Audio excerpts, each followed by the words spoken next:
Welcome to the Shulamite Podcast, an extension of Shulamite Ministries and Shulamite.com, with weekly interviews and teaching with author and speaker Martha Kilpatrick and hosted by John Enslow. This weekly podcast is a way to stay connected to the ministry. So come experience anointed messages, not giving just another method, but a living impartation. I'll just say this much. One thing that has freshly impacted me about St. Patrick, he was kidnapped as a young British boy. He was on the beach, and the Irish Druids came in and kidnapped him and took him to Ireland as a slave.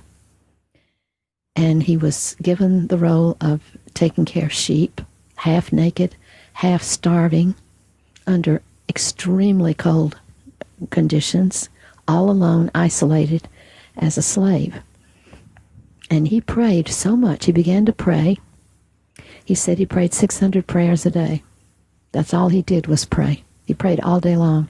And he began to completely transcend his situation. He was not cold. He did not get sick. He did not suffer the typical suffering. I'm sure it took a lot of prayer to get him to that place, but he completely transcended that, and eventually the miracle of God came to him and sent him back to England. But the story didn't end there. And I'll let my pastor tell you the story. But the sovereignty of God, that is the story. The sovereignty of God took him back to Ireland.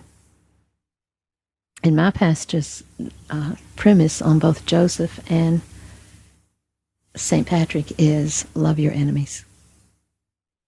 And that obedience to love your enemies made both of them examples of Jesus, examples of God's goodness through extreme suffering and his provision through extreme suffering.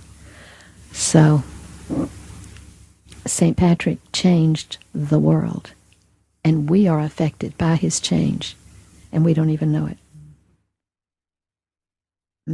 My husband some years ago read a book, I never read it, and I should have, How the Irish Saved Civilization. And Dr. Schofield obviously had read that book because he could describe what St. Patrick did for humanity, far past his life and his influence. There's a pattern there in St. Patrick and in the life of Joseph that is a study for us all about suffering and transcending it to the heavens and being an influence for history. It's just incredible. I was telling Jennifer some of these things this morning, and she began to tell me the history of the Irish and the Druids, and I wanted to share it because it's, oh my goodness, it's unknown, really, and adds to the story such enormous sovereignty. I was talking to Martha about the Druids and the Picts, Picts. I'll just say the ancient Irish, basically. And there has been such a successful whitewashing of that most people, if they know anything about Druids, they think of them as medieval hippies, really. You know, tree hugging, lived in the forest, that sort of thing. And so we don't have any concept that Ireland at that time was blood-soaked. It was blood-soaked from shore to shore, that whole island. The Druids were murderous, witchcraft-wielding, sorcery-spreading, human sacrifice, and cursing, and they were the spiritual power of Ireland. That's the deal. And it was an ancient and pagan and bloodthirsty worship. Heinous. And I won't go into details because that would make this podcast rated R. And I'm not even suggesting you necessarily go. It's darkness. It is true darkness. And it was over that whole island. And I said, what is so amazing is that St. Patrick, a man born British, the ancient enemy of Ireland, who is now utterly associated with the Irish because they have such reverence for him, who was their enemy. And he changed,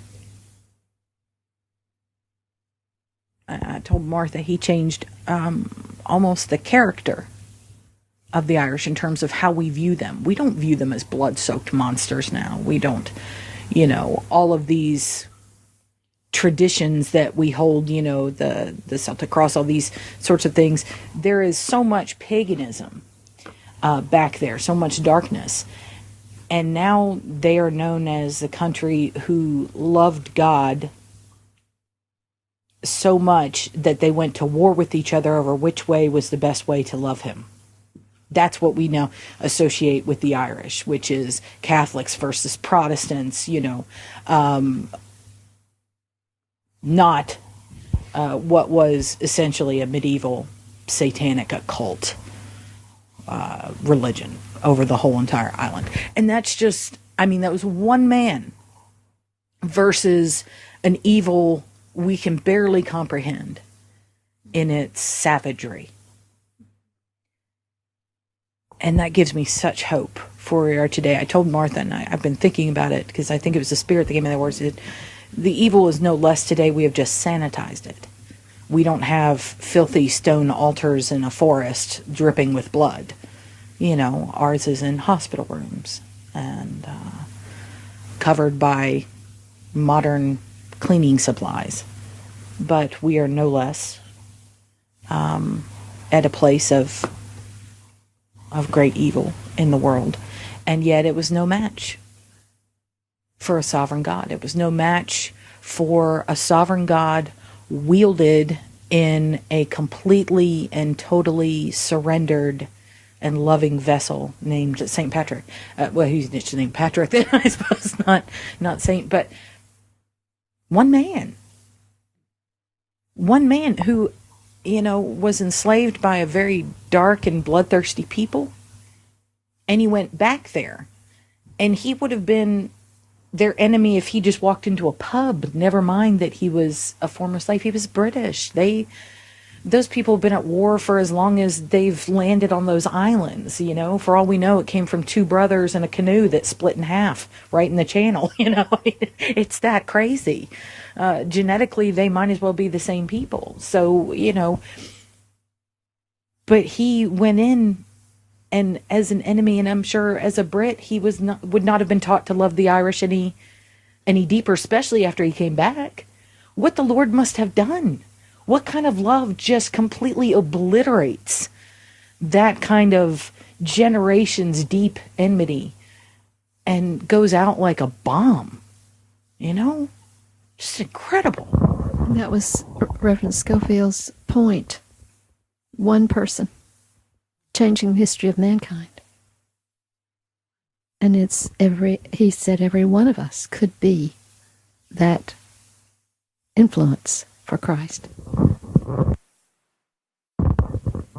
Jennifer, I wanted to say that while you were at Wake Forest University in Winston-Salem, you tell about how you came to know all this. I was an English major, and my senior year, I did an independent study with one of my favorite professors, and it was on Irish literature. And I told Martha that the focus was largely James Joyce, which is not surprising since he is the modern favorite son for Irish writers.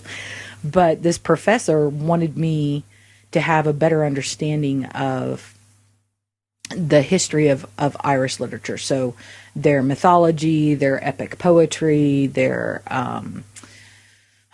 earlier storytelling, getting a basic understanding of the language, how it developed, and all of our stories and how we talk and how we write and how we communicate with each other have a lot greater tie to the language that God has given us as a people than we think of. And so I started looking into that and researching it. And I was one of those people that thought that Druids were just kind of like hippy dippy forest folks, that like to wear robes and want Stonehenge. Didn't Stonehenge have something to do with them? And I didn't know, and I can't say that I really cared, but it's funny the things that God packs in and then brings back later to shed light on how utter his victory is. And that's what hasn't left me. Martha told us this story a few days ago. And the Lord brought that back, but all the knowledge of that darkness did was underscore how powerful was the light when it came. It was a neutron blast across that island, which had been the British had called that cursed island for I don't know how long, and I suppose in many ways it really was. I wonder how many curses the feet of St. Patrick dispelled, literally just carrying Jesus Christ from rock to rock. I do wonder. What you're saying to me, Jennifer, is that it doesn't take but one person to change America. That's what you're saying. Yes. We're bloodthirsty. That's the hope. And I think that's the hope of Dr. Schofield's message, too, is one, you. We hope you've enjoyed the Shulamite podcast. For all the latest from Shulamite Ministries, please visit us at Shulamite.com, where you'll find Martha's daily devotions, posts from GetAlongWithGod.com, and the online library of all of Martha's writings. At Shulamite.com, downloading the free Shulamite app is easy, and LivingChristianBooks.com is only a click away. Thank you for joining us on this journey to discover a God worth knowing.